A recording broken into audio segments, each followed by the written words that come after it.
Then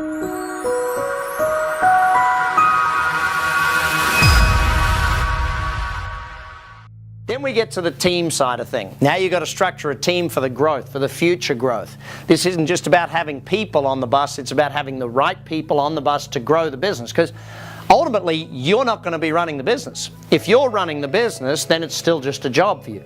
Ultimately your goal is to get it so that the business works so you don't have to. So does that mean you're going to need better quality people, higher trained people, excuse me, people with all of the skills to grow the business, not just to keep it running. And that's an important aspect to it. This isn't about just running the business, it's about growing the business. Now ultimately there, when we build that team into place, it's about putting someone else in charge, a CEO, a general manager, someone else to run the business on your behalf, so that you can then focus on the growth side of it, the synergy.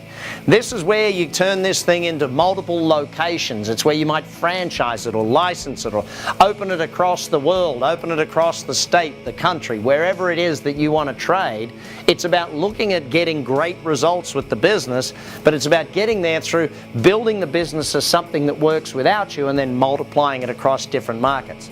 Often this is where we get passive income coming in from the business. See, ultimately, if you build the business right, it works so you don't have to.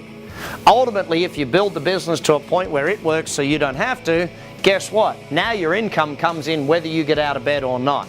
Imagine, like I know for me, one of my restaurants, I literally only visit the restaurant to eat or have a beer every now and again. That's it. I don't go in there to run it, I don't go in there to see the management team, I don't go in to do the accounts, I don't do anything. I literally only visit. To the point where the other day I went in there with my family and my daughter came up to the front counter and the young lady on the front counter said, "Hi, have you got a reservation?" And my daughter looks at me, "Dad, shouldn't we tell her that you own the place?" I said, "No, kid, that means the business is running well if they don't know we own the place."